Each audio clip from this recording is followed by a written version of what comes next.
I'd like to introduce our final fireside with Matt from Mews. 2020 and indeed the beginning of 2021 has been massive for Mews. A global rebrand, the acquisition of Base 7 bookings, over 600 new properties. They launched 156 new product features and 270 new hotel integrations. Plus, they won 3 awards, including the Best PMS at the Hotel Tech Awards.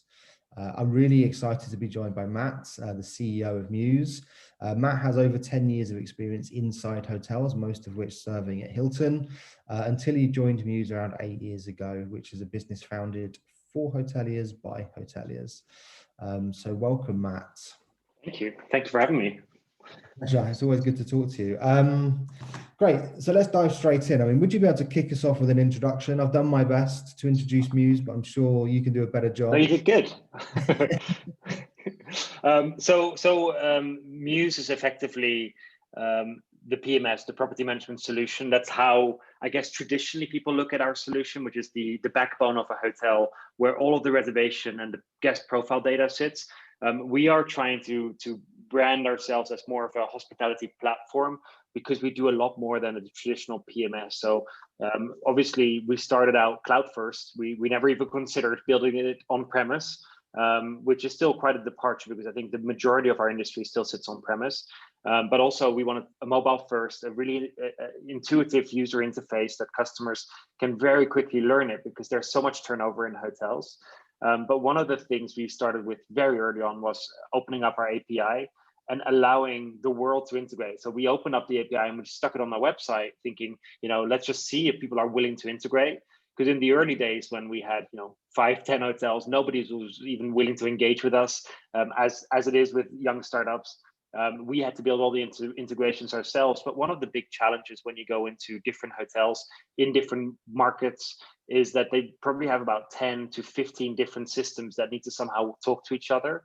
And it is a high barrier to entry into different markets. And once we opened up the API, it just changed everything around our business and how quick we were growing and, seeing young startups integrating with us. I see on this call, for example, Oki, that was one of the early integrations that we did, and they've been hugely successful with Mews as young startups coming up in the same space and really pushing that same agenda. And that's kind of where the PMS elements end. But at the same time, we also do a guest-facing element. So we built in, similar with airlines, an online check-in, an online checkout, so customers can check themselves in and out of the hotel, process the payments, fill in registration cards, get their bills. So to really facilitate that complete contact-free journey that a lot of new travel or even older generation travelers now expect that to be. So, when we built this a few years ago, we were like, okay, the millennials will pick up on this. But actually, what we've really seen change in the last year is that suddenly this generation of 50 plus is very much engaging with those online tools because they're actually looking for more social distancing solutions there. So we do a lot as a company, and it's very hard to tell you that in 2 minutes, but that's kind of the core of what we do. Brilliant, thank you. Tons of really interesting information. It sounds almost like you planned the pandemic based on the products. It would be perfect for it. We did. I mean, it's hard to talk to anyone right now without talking about the pandemic. The last 12 months have, I hope, been a once in a lifetime experience for us all. Few industries felt this force, quite like travel. I mean, what are your key takeaways? How do you feel Mews? I don't know if you saw Paulina earlier talking about let's build better businesses off the back of the learnings from this period. But what are you taking out of this situation to aid your recovery?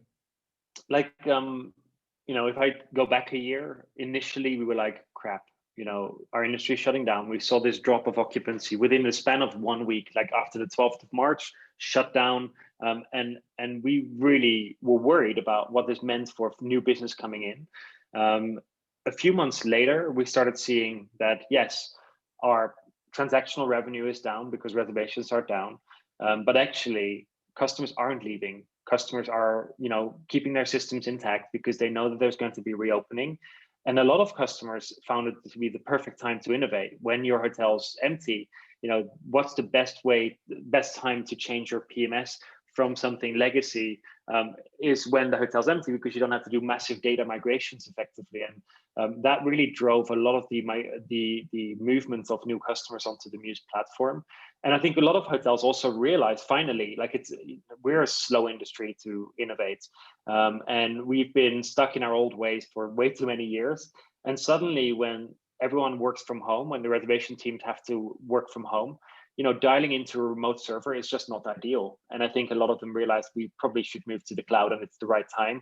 And that's why we've seen this incredible growth. We've seen so many integration partners really integrating because we're seeing that growth, and it's a joint effort, right? So the moment we grow a customer base, we sign bigger customers, more integrations partners are willing to work with our API.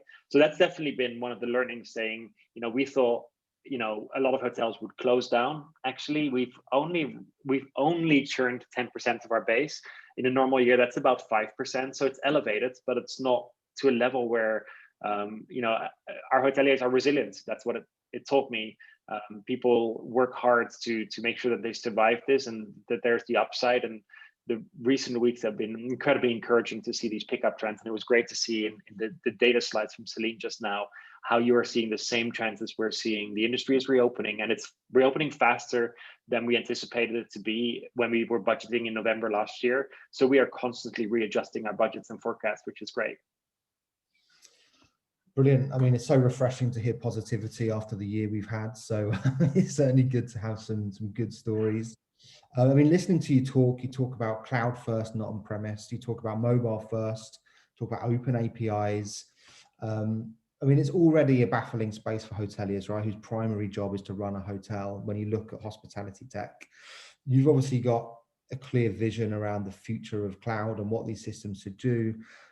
So maybe it's a leading question, but where do you see this kind of going for these hotels, like moving off premise onto the cloud? What's your vision for the best in class technology for the hotels of the future? Like it's evolving, but I think right now, I think definitely step one is educating hotels that migrations aren't as hard and integrations are super easy. As I grew up in hotels, whenever I wanted to work with a new integration product, I was always told, oh, it's too expensive, it takes too long to integrate it, too much of an effort. What's the return on investment? Let's not do it. And I think one of the things we really want to promote is saying, you can go live within a day with an integration partner, or within minutes actually with some of the integration partners that we have. And it is actually easy, and you can get a free trial to test it out and then decide whether it works for you or not.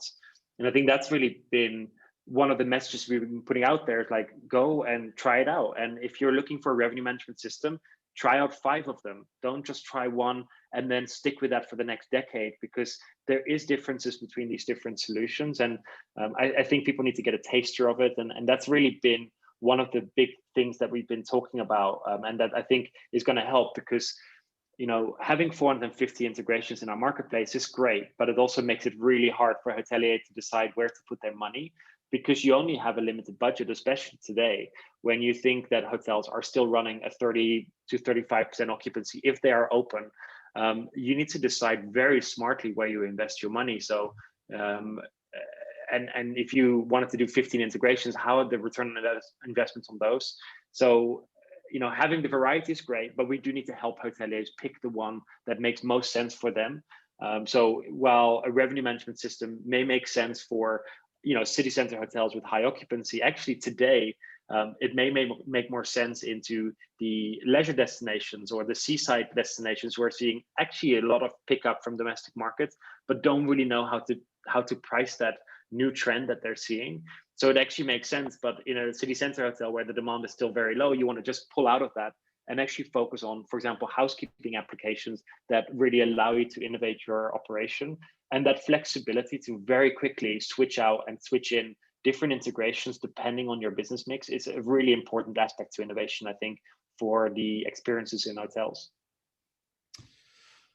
Perfect. I mean, I pick up on a word there that you used. You said 450 integrations in Mews, and doing a bit of research, Mews, I believe, was ranked as the most integrated hospitality platform. So it's obviously a cornerstone to your strategy and your success. But how do you look at integration? How do you look at partnerships? The theme of today, how does it make your business better? So in the early days and still today, we just don't cover all the features. And as a cloud system, you build a one size fits all solution, very much unlike what the legacy solutions were, right? Because if you have it on premise, you can like add features in or switch off things very easily. And actually we can't. When we build a feature, it gets rolled out to all of our customers at the same time. And that makes our deployments very deliberate, but also very slow, and very frustrating sometimes for customers who are looking for faster development of features. And that's when our integration partners come in. You know, we do the basics of housekeeping, for example, and it works really well. But actually, if you want shift management because you have unions in place, yeah, we probably don't have the features for it. And there's a great housekeeping solution there. If you're really serious about a direct booking strategy, we have a good booking engine, but you know, I don't really know how to drive traffic into the booking engine. And that's where we have a partner like you to actually help facilitate that for a hotel. Because most hoteliers don't really have an idea, right? They know how much they're paying to booking.com in commissions. And my argument to them is saying, but how much are you spending on your own advertisement? And if that amount isn't similar to what you're paying to booking.com, you don't really have a direct booking strategy today. And it's really just that is what these integrations enable for us as a business, to actually drive the conversation saying you should do more to drive direct traffic. We don't have a solution for you ourselves, but actually we have a variety of great partners that you can work with that offsets the lack of features on our side. So we can suddenly target large scale hotel groups because we don't have the features, but actually we can cover all the features through our integration partners. And actually that builds a really strong network of integration partners that we work really closely with. And out of the 450, we probably don't have a strong relationship with all 450. We have a strong relationship with probably 50 of them, who we really work on building that partnership, because I think that solution really builds on top of ours really well with our customer base. And that partnership it goes two ways, right? The way that I'm on your webinar today, I love that you're on ours tomorrow. And I think that's really what partnership is, to share these opportunities and share our networks and build on that and really share customer bases. Yeah, music to my ears for sure. We've got like 1 minute left, so I just wanted to ask you one final question. I think today more than ever, innovation is it's essential, right? Those who stand still stop, I think, and you know the market moves so fast, you just get left behind in an instant. Do you think that partnerships can drive innovation? Is innovation through partnership possible? I think so. I think you know, we see a lot of trends, and you know, we have a lot of ideas, but we don't always know how to solve them short term. But actually, through partnerships, you get so many great ideas. And the moment we have a great idea, I'll get on a call with an integration partner and say like, okay, this is what we're thinking. I have a customer base that's looking for it, and you know, we at some point had to build a feature in our system that we just didn't have the manpower for. So we pulled in an integration partner and said, you know, there is demand for it, because look at our user voice where customers are upvoting it. You can actually do this through the API. Why don't you just build this integration for us? We'll put it in the marketplace and we can start selling it. And I think it's that really getting all of this customer feedback. And we have thousands of feature requests that unfortunately we can't all solve. But the API allows us to then have partners that are actually super innovative, that we can switch in and out whenever we need to. And I think that's really what's been driving the innovation. Or, you know, I'm hoping like where we'd like it to go to is to build a network based on which we can have a bunch of startups that are solving some of the problems. So that rather than say, build this feature, we say, well, here's a problem that we see in our hotels, which, you know, can you solve that through the API? Just go wild with your ideas and we'll fund you. And yes, we'll take a share of the company, but that's kind of the direction that we would love to think, to pull in younger groups of people that are actually very innovative. That could be the future of innovation in technology, in hospitality. Excellent. I mean, it's certainly worked for the likes of Facebook, right? We've built huge global networks of innovation partners across SMEs. So yeah, it's definitely a model that would transfer well into travel. Matt, we're at time. It's amazing to talk to you. I always really enjoy our conversations. I am a fond admirer of Mews, and I think you have a fantastic team who we engage with regularly. So thank you so much for sharing your thoughts with us today. Anytime. Great.